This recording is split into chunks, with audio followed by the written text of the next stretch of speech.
অনেকেরই মাথায় আসছে জাতীয় কংগ্রেসের পতাকা তোলা হলো, ব্যাপারটা কি?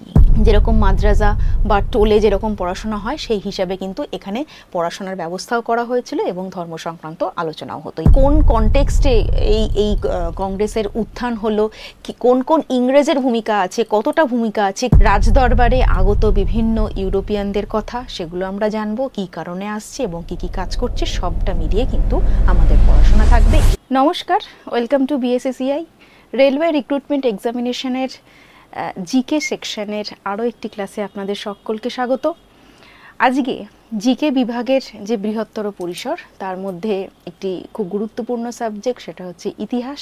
সেই ইতিহাস বিভাগের একটা বৃহত্তর পরিসরের যে প্রিপারেশনটা, সেটা আমরা খুব কম টাইমে কিভাবে নেব সেই সম্পর্কে আজকে আমি একটু বলার চেষ্টা করব। তো সেক্ষেত্রে প্রথমেই আমি যেটা বলবো, সকলেরই জানা যে সিলেবাসটা একটু বড়, হ্যাঁ ঠিকই, কিন্তু সিলেবাসের ঠিক কোন জায়গা থেকে প্রশ্ন আসার ঝোঁকটা একটু বেশি সেটা বুঝে নিয়ে কিন্তু আমরা প্রথম থেকে এগোবো। তাহলে আমাদের স্মার্ট ওয়ার্কও হবে এবং মনে রাখার বিভিন্ন ট্রিক এবং ট্রিক্সের সাথে আমরা কিন্তু পুরো প্রিপারেশনটা রাখবো, যাতে করে পরীক্ষার হলে গিয়ে কোনো প্রশ্নই আমাদেরকে বিভ্রান্ত করতে না পারে। তাহলে প্রথমেই আজকে চলে আসি, একটুখানি সিলেবাসের দিকে আমি ফোকাস করব। আচ্ছা, প্রত্যেকেরই জানা যে আমাদের ইতিহাসের যে সিলেবাসটা রয়েছে সেটা তিনটে সেগমেন্টে রয়েছে, মানে সময় অনুযায়ী তিনটে ভাগে ভাগ করা হয়েছে। এক হচ্ছে অ্যানশিয়েন্ট ইন্ডিয়া, মিডিয়েভাল ইন্ডিয়া এবং মডার্ন ইন্ডিয়া। তো পড়াশোনার ক্ষেত্রে মানে ভালো করে যদি জিনিসটাকে জানতে বুঝতে হয়, অবশ্যই ক্রোনোলজিক্যালি পড়া উচিত। কিন্তু হয় কি, বাস্তব যেটা ঘটনা সেটা হচ্ছে মডার্ন ইন্ডিয়া থেকে কিন্তু প্রশ্ন আসার ঝোঁক সবচেয়ে বেশি। সুতরাং আমরা যদি মনে করি যে আমরা অ্যানশিয়েন্ট বা মিডিয়েভালকে স্কিপ করে একেবারে মডার্নে যাব, তাহলে যেটা হয় সেটা হয় আমাদের কনসেপ্টটা ঠিকঠাকভাবে তৈরি হয় না, তার জন্য আমাদের সবটাই কিন্তু মুখস্থের উপর ভিত্তি করতে হয়। তাই আমরা বিএসএসিআইতে যখন সম্পূর্ণভাবে জিনিসটাকে দেখব, তখন এই কনসেপচুয়াল জায়গাটাকে আমরা খুব ভালো করে ফোকাস করব। তাই খুব ডেপথে না গিয়ে প্রাচীন এবং মধ্যযুগের ইতিহাসের যে বেসিক জায়গা সেটা বুঝে নিয়ে আমরা কিন্তু মডার্নে ফোকাসটা সবচেয়ে বেশি রাখবো। তো দেখা যাক অ্যানশিয়েন্ট ইন্ডিয়ার পার্টটা শুরু হচ্ছে কোথা থেকে। অ্যানশিয়েন্ট ইন্ডিয়া শুরু হচ্ছে একেবারে সিন্ধু এবং বৈদিক সভ্যতার যুগ থেকে। তার আগেও কিন্তু আমাদের যে প্রিমিটিভ স্টেজটা ছিল সেই জায়গাটা নিয়ে কম্পিটিটিভ এক্সামে বিশেষ একটা প্রশ্ন আসার চল নেই। তো আমরা সেই সিন্ধু সভ্যতা এবং বৈদিক সভ্যতা এবং তারপরে গিয়ে ধর্মের ক্ষেত্রে যে প্রতিবাদী ধর্ম আন্দোলনের যে একটা ফেজ গেছিল সেই জায়গাটা পড়ব, যেখানে আমরা গৌতম বুদ্ধ এবং মহাবীর জৈনকে পেয়েছিলাম। এবং রাজনৈতিক পালাবদলের যে সূচনা সেটা হচ্ছে মগধের উত্থানকে দিয়ে। সেই মগধের উত্থান এবং সেখানে মৌর্য সাম্রাজ্য, আমাদের ভারতবর্ষের প্রাচীন ইতিহাসের মহান গুপ্ত সাম্রাজ্য এবং বহিরাগত বিভিন্ন শক্তি, কুষাণ শক্তি এবং তারপরেও আশা, পল্লব, হুনদের আক্রমণ, এগুলো সম্পর্কে আমরা অল্প বিস্তর জানব এবং জানব আমাদের বাংলার কিছু শাসকদের কথা, যেরকম পাল সেন যুগের শাসন কাজ। এবং এরই মধ্যে যে মধ্যযুগের ইতিহাস শুরু হয়ে যাচ্ছে এবং সেখানে থাকছে ভারতে মুসলিমদের আগমন। সেই মুসলিমদের আগমন থেকে নিয়ে দিল্লিতে সুলতানি যুগের ইতিহাস, দিল্লিতে মুঘল সাম্রাজ্যের একটা বৃহত্তর ইতিহাস পেরিয়ে গিয়ে আমরা কিন্তু আধুনিক যুগে আসছি। যে আধুনিক যুগ শুরু হচ্ছে মোটামুটিভাবে বলা যায় ভারতে ইংরেজদের আগমনের সময়কাল থেকে। সেই ইংরেজদের আগমনের সময়কাল থেকে ভারতবর্ষকে সম্পূর্ণভাবে ইস্ট ইন্ডিয়া কোম্পানি দ্বারা করায়ত্ত করে নেওয়া এবং তাদের বিভিন্ন শাসন এবং শোষণমূলক নীতি, পাশ্চাত্য শিক্ষার বিস্তার এবং সেই সব কিছুকে আমরা পেরিয়ে যে স্বাধীনতার জন্য লড়াই করছি, সবটা থাকছে কিন্তু আমাদের মডার্ন ইন্ডিয়াতে। এই মডার্ন ইন্ডিয়ার সেগমেন্টে রয়েছে বৃহত্তর একটা পরিধি এবং সেখানে রয়েছে প্রচুর ছোট ছোট ছোট ছোট টপিক। এই টপিকগুলো থেকেই বেশি করে প্রশ্ন আমাদের আসে এবং আমি বেশ কিছু প্রশ্ন আমি দেখাতে চাইবো আজকে এখানে, যাতে করে সকলের কাছে একটু হলেও ক্লিয়ার হয়ে যায় যে কিভাবে প্রশ্নগুলো আসছে। আচ্ছা, এখানে আমি যে প্রশ্নগুলো রেখেছি সেই প্রশ্নগুলো রেলের এনটিপিসির এক্সামে এসছে, একেবারে রিসেন্ট যে প্রশ্নপত্র সেখান থেকে আমি প্রশ্নগুলো তুলে ধরার চেষ্টা করেছি। এবার দেখে নেব যে কি প্রশ্ন আসছে। আচ্ছা, প্রথম যে প্রশ্নটা এখানে শো করছে এটা কিন্তু মডার্ন ইন্ডিয়া থেকে। আচ্ছা, মডার্ন ইন্ডিয়া থেকে দেওয়া হলো কি, রাওলাট আইন কোন সালে পাশ হলো, অর্থাৎ কি না এখানে সাল জানতে চাওয়া হয়েছে। সালের ক্ষেত্রে যেটা বলবো যে সময়কালের হিসেবটা আমাদের যদি একটু ক্লিয়ার থাকে তাহলে কিন্তু এই প্রশ্নগুলো সলভ করা এমন কিচ্ছু আহামরি ব্যাপার নয়। যেরকম একটু আগে আমি বলছিলাম যে আধুনিক যুগের ইতিহাস শুরু হচ্ছে ইংরেজদের আগমনের সাথে সাথে মোটামুটিভাবে। তো আমরা যদি ধরে নিই যে মহারানীর ঘোষণাপত্র অর্থাৎ যেদিন থেকে ইস্ট ইন্ডিয়া কোম্পানির শাসন শেষ হয়ে ইংল্যান্ডের শাসন শুরু হলো ভারতবর্ষে, সেই সালটা মোটামুটি হচ্ছে সিপাহী বিদ্রোহের ঠিক পর, অর্থাৎ কিনা 1857 সাল। এবং তারপর থেকেই কিন্তু আমরা দেখেছি যে আমরা ইংরেজদের হাত ধরে বিভিন্ন সংস্কার পেয়েছি, বিভিন্ন আইন পেয়েছি, এবং তারই ধারাবাহিক ভিত্তিতে আমরা কিন্তু 1919-এ পাচ্ছি রাওলাট আইন। এবার রাওলাট আইন কি, কেন পাশ করা হয়েছিল, সেগুলো সম্পর্কে আমরা যখন বিস্তারিত ক্লাস নেব সেগুলো অবশ্যই আমি এক্সপ্লেন করব। আজকে আমি শুধুমাত্র ধারণা দেওয়ার চেষ্টা করছি। নেক্সট, সম্রাট অশোকের উত্তরসূরি কে ছিলেন? সম্রাট অশোক হচ্ছে একেবারে অ্যানশিয়েন্টের একটা প্রশ্ন, অ্যানশিয়েন্ট ইন্ডিয়ার। আমি একটু আগে বলছিলাম যে ভারতবর্ষের যেটা রাজনৈতিক ইতিহাস বলা যায়, একটা সাংগঠনিক রাজনৈতিক ইতিহাস শুরু হয়েছিল মগধের উত্থানকে কেন্দ্র করে। সেই মগধেই যে আমরা বিভিন্ন বংশকে পেয়েছিলাম, তার মধ্যে মৌর্য বংশ ছিল শ্রেষ্ঠ। সেই মৌর্য বংশের হাত ধরে ভারতবর্ষ দেখেছে একটা সার্বভৌম শাসনের রূপ, একটা রাজতান্ত্রিক পরিকাঠামো এবং সর্বোপরি একটা কেন্দ্রীয় নিয়ন্ত্রণ, যে ক্ষেত্রে সম্রাট অশোকের নাম কিন্তু ভীষণ রকম উল্লেখযোগ্য। শুধুমাত্র একজন শাসনকারী হিসেবে না, তার ধার্মিক এবং ধর্ম সংক্রান্ত তার বিভিন্ন কার্যকলাপ থেকেও কিন্তু আমরা বিভিন্ন প্রশ্ন পাই। এবং এখানে জানতে চাওয়া হয়েছে সম্রাট অশোকের উত্তরসূরি কি, অর্থাৎ কিনা সম্রাট অশোক নিয়ে আমরা প্রচুর পড়াশোনা করে ফেলি, যেহেতু তিনি প্রচুর মহান মহান কাজ করেছেন, সেটা মনে রাখারই মতো। কিন্তু তার ঠিক পরে সিংহাসনে কে বসছেন এটা আমাদের সবসময় খেয়াল থাকে না, কারণ অশোকের পরে গিয়ে আমরা মৌর্য সাম্রাজ্যকে সেভাবে আর পাই না। কিন্তু অশোক মারা গেলেন মানেই কিন্তু মৌর্য সাম্রাজ্য শেষ হয়ে যায়নি, তারপরে কিছু বছর টিকেছিল। তো ঠিক অশোকের পরেই যিনি সিংহাসনে বসেছিলেন তিনি হচ্ছেন সুসীমা বা সুসীম, ঠিক আছে। মৌর্যদের শেষ যিনি সম্রাট ছিলেন তিনি ছিলেন Brihadratha Maurya. Next, Vasco da Gama কবে ভারতে এসেছিলেন? এটাও কিন্তু মডার্ন ইন্ডিয়া। কারণ কি, ভাস্কো ডা গামা কালিকট বন্দরে এসে উপস্থিত হচ্ছেন 1492-এ উপস্থিত হচ্ছেন। সালটা এমন একটা সময় যখন কিন্তু ভারতে মুঘল সাম্রাজ্য চলছে। কেমন, এই টাইমে ভাস্কো ডা গামার হাত ধরে প্রথম কোনো বৈদেশিক নাবিক ভারতবর্ষে আসলেন এবং ভারতে আসার যে পথটা সেটা ইউরোপীয়দের কাছে উন্মুক্ত হলো। এবং এই পথ ধরেই পরবর্তীকালে ইউরোপের বিভিন্ন দেশ, ফ্রান্স, ডেনমার্ক থেকে শুরু করে আরও বিভিন্ন দেশ কিন্তু ভারতবর্ষে এসেছে। বাণিজ্যের জন্য হোক, ভারতের বিপুল ঐশ্বর্যের বিপুল সম্ভারের টানেই হোক, ভারতবর্ষে এসেছে। ঠিক একই পথ ধরে ইংরেজরাও এসেছিল এবং চলেছিল তাদের হাত ধরে একটা দীর্ঘকালীন শাসন পর্ব। নেক্সট, কারেঙ্গে ইয়ে মারেঙ্গে, এটা বোধহয় কাউকেই বলে দিতে হবে না। কারেঙ্গে ইয়ে মারেঙ্গে এটাও মডার্ন ইন্ডিয়ার একটা খুব গুরুত্বপূর্ণ প্রশ্ন, যেটা আমরা গান্ধীজির মুখ থেকে শুনেছিলাম। স্বাধীনতা ইতিহাসের যে বৃহত্তর সেগমেন্ট সেখানে আমরা এই প্রশ্নটা পাচ্ছি। নেক্সট, নিচে দেওয়া কোনটি একটি মৃত ব্যক্তির স্মৃতিসৌধ নয়? Very very important. এটা কিন্তু মিডিয়েভেল ইন্ডিয়ার একটি প্রশ্ন, যেখানে অপশানে আমরা পাচ্ছি তাজমহল, চারমিনার, ইমাদউদ্দৌলা আর বিবি কি মাকবারা। এই চারটে আমরা অপশান পাচ্ছি। তার মধ্যে বলি, তাজমহল সম্পর্কে প্রত্যেকের পরিচয় আছে যে এটা শাহজাহানের মহিষী মুমতাজ বেগমের স্মৃতির উদ্দেশ্যে করা হয়েছিল, তাই এটা অবশ্যই একটা স্মৃতিসৌধ। এখানে বলা হয়েছে কোনটা স্মৃতিসৌধ নয়, তাহলে তাজমহল কিন্তু হলো না। আচ্ছা, তারপরে আমি বলি বিবি কা মাকবারা। বিবি কা মাকবারা হচ্ছে সাউথের একটা, মানে দক্ষিণ ভারতের, এটাকে তাজমহল বলা হচ্ছে।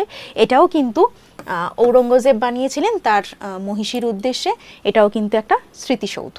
কেমন, ইতিমাদ-উদ-দৌলা এটাও একটা বিখ্যাত স্মৃতিসৌধ যেটা দিল্লিতে রয়েছে। এটা অপূর্ব একটি স্মৃতিসৌধ, মানে ইসলামীয় শাসনের ইতিহাসে একটা খুব গুরুত্বপূর্ণ এটা স্মৃতিসৌধ এবং নির্মাণ কার্য বলা যায়।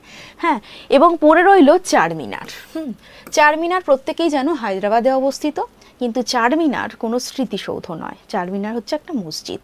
হ্যাঁ, দীর্ঘদিন ধরে মুঘল সাম্রাজ্যের অধীনে যিনি গভর্নর হিসেবে কাজ করেছিলেন হায়দ্রাবাদে, সেই টাইমে হায়দ্রাবাদে চারমিনার তৈরি হয়েছিল। এটা একটা মসজিদ হিসেবে তৈরি হয়েছিল পরবর্তীকালে পড়াশোনার কাজে, অর্থাৎ কিনা যেরকম মাদ্রাসা বা টোলে যেরকম পড়াশোনা হয় সেই হিসাবে কিন্তু এখানে পড়াশোনার ব্যবস্থাও করা হয়েছিল এবং ধর্ম সংক্রান্ত আলোচনাও হতো। এবং এটি একটি বিখ্যাত সৌধ, নর্থ স্মৃতিসৌধ, যেটা কিন্তু কি বলবো বিশ্ব ইতিহাসে কিন্তু অত্যন্ত জনপ্রিয় হয়ে আছে। সুতরাং আমাদের উত্তর কিন্তু হবে চারমিনার। কেমন? চারমিনার হচ্ছে কোনো স্মৃতিসৌধ নয়, এটা একটি মসজিদ। আচ্ছা, নেক্সট আর একটা প্রশ্ন আমরা পাচ্ছি, কোণারকের মন্দির কে নির্মাণ করেছিলেন বলে অনুমান করা হয়? এটা অনুমান করা হয় কারণ এটা নিয়ে বিভিন্ন রকম ঐতিহাসিক মতপার্থক্য রয়েছে।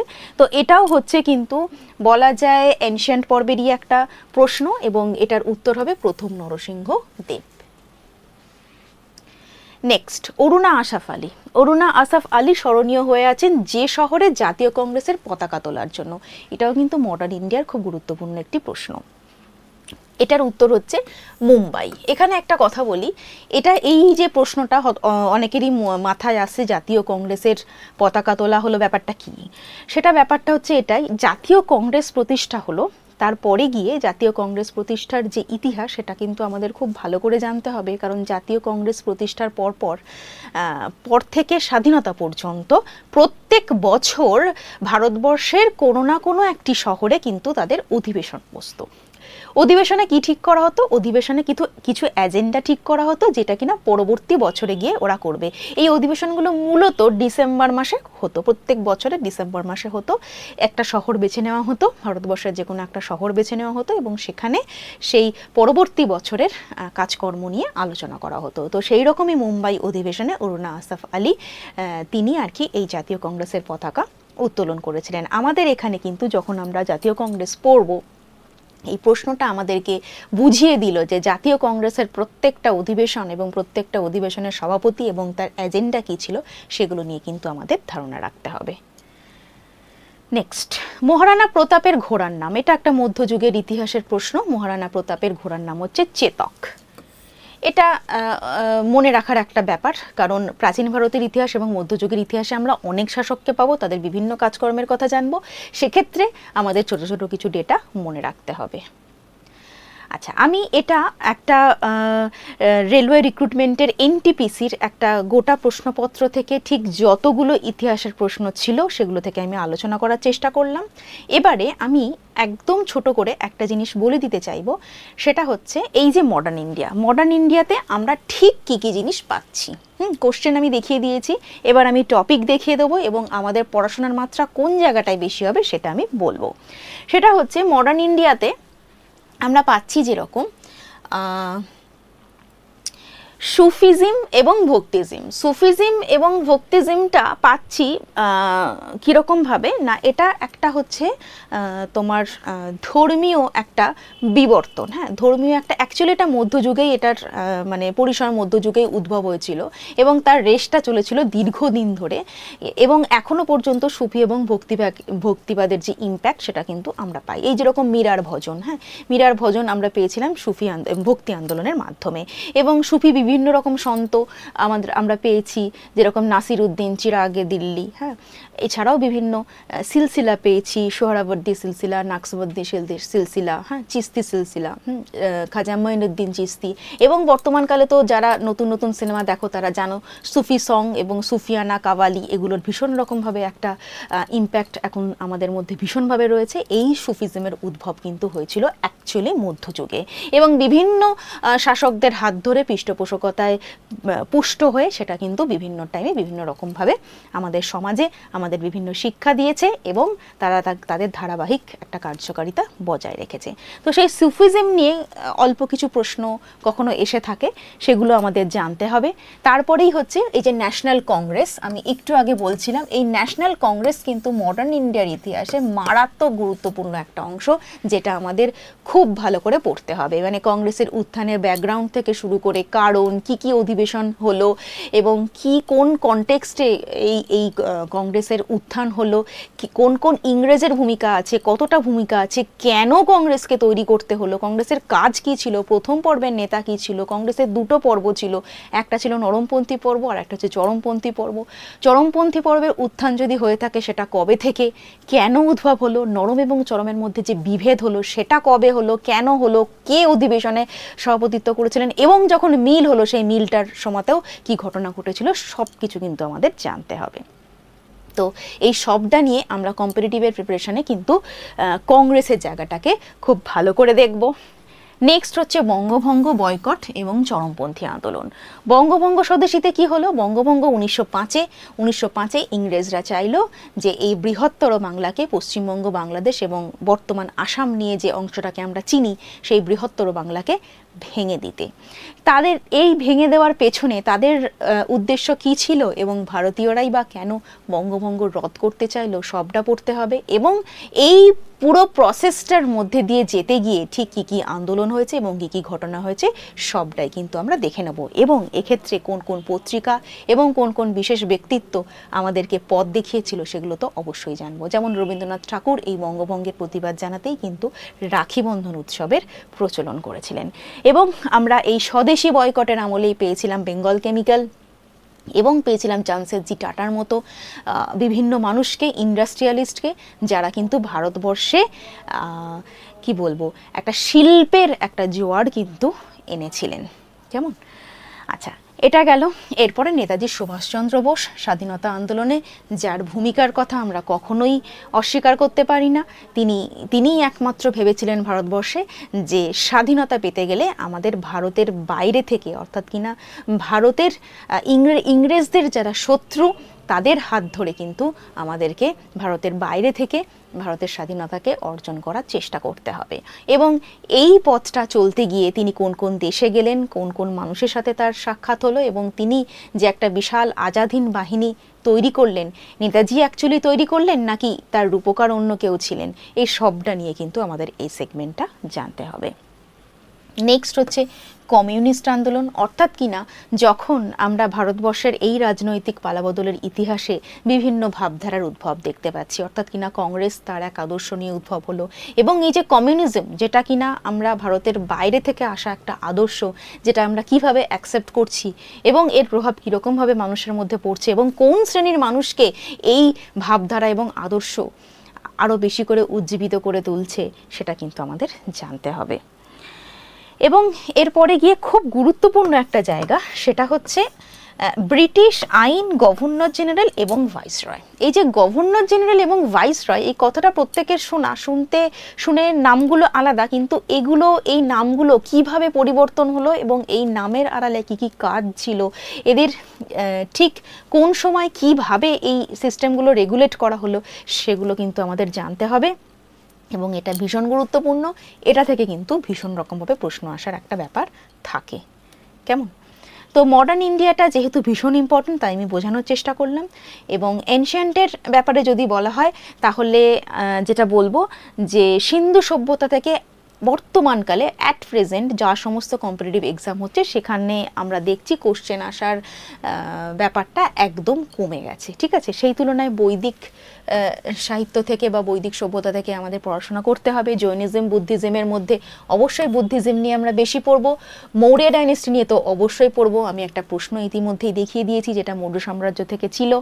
কুষাণ ডাইনেস্টি থেকে যে প্রশ্নটা একদম পেটেন্ট একটা প্রশ্ন বারে বারেই আসে, যে আমরা প্রথম ভারতের স্বর্ণ মুদ্রা পেয়েছিলাম কাদের হাত ধরে, এবং তার সাথে গুপ্ত যুগ যেটা কিনা ছিল ভারতের স্বর্ণযুগ, সেই যুগের বেশ কিছু বিশেষ অবদান, এবং সেই যুগে আমরা অনেক কিছু পেয়েছিলাম, অর্থাৎ কিনা এই যে শূন্যের আবিষ্কার, আর্যভট্ট এবং চিকিৎসা শাস্ত্রের উন্নতি, এই সব কিছু কিন্তু আমরা গুপ্ত যুগে পেয়েছি। বরাহমিহিরকে পেয়েছি, এরকম বিশাল ব্যক্তিত্ব যারা ইতিহাসকে নতুনভাবে লিখতে সাহায্য করেছে, সেই সব মানুষদের কথা আমরা অবশ্যই জানবো। আর জানবো মধ্যযুগ থেকে মুঘল রাজবংশ, কারণ কি সুলতানি যুগ থেকে প্রশ্ন আসার প্রবণতাটা একেবারেই কম, এবং মুঘল সাম্রাজ্য থেকে যে প্রশ্ন এসছে সেটা আমি দেখালাম। রানা প্রতাপের প্রশ্নটা যেটা ছিল।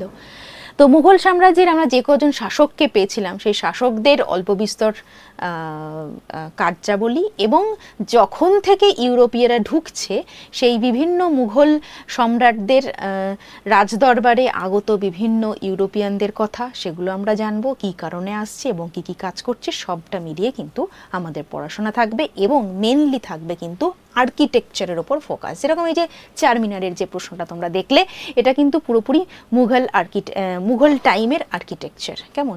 এছাড়াও ছিল অপশানে যেগুলো ছিল সেগুলো কিন্তু প্রত্যেকটাই ছিল মুঘল আর্কিটেকচারের এক একটা উদাহরণ। এবং এই আর্কিটেকচারগুলো সম্পর্কে, অর্থাৎ কিনা কে বানালো, কেন বানালো, কবে বানালো, হ্যাঁ, এখন কি অবস্থায় আছে, এই সংক্রান্ত কিছু তথ্য আমাদের জানতে হবে এবং এইভাবে চলবে আমাদের পুরো আলোচনাটা। আশা করি আমি বোঝাতে পেরেছি এবং প্রশ্নগুলো আলোচনার মাধ্যমে হয়তো ক্লিয়ার হয়েছে যে প্রশ্ন আসার ধরনটা কীরকম হতে পারে। এবং এইভাবে আমরা যখন টপিক ধরে ধরে ক্লাস করব তখন কিন্তু শুধুমাত্র এই ক্ষুদ্র ক্ষুদ্র কোনো অংশ নয়, আমরা একটা বিস্তারিত আলোচনার মাধ্যমে বোঝানোর চেষ্টা করব। আশা করি তাতে করে প্রিপারেশন প্রক্রিয়াটা আপনাদের প্রত্যেকের ভীষণ লাভজনক হবে। এবং প্রত্যেকের কাছে যে অনুরোধটা থাকবে সেটা হচ্ছে আমাদের এই ইউটিউব চ্যানেলটা অবশ্যই লাইক, শেয়ার এবং কমেন্ট করার জন্য, এবং তার সাথে অবশ্যই সাবস্ক্রাইব করে রাখার জন্য, যাতে করে আমাদের যা যা নতুন ভিডিও আসবে সেগুলো আপনারা প্রত্যেকে খুব তাড়াতাড়ি দেখতে পান। Thank you.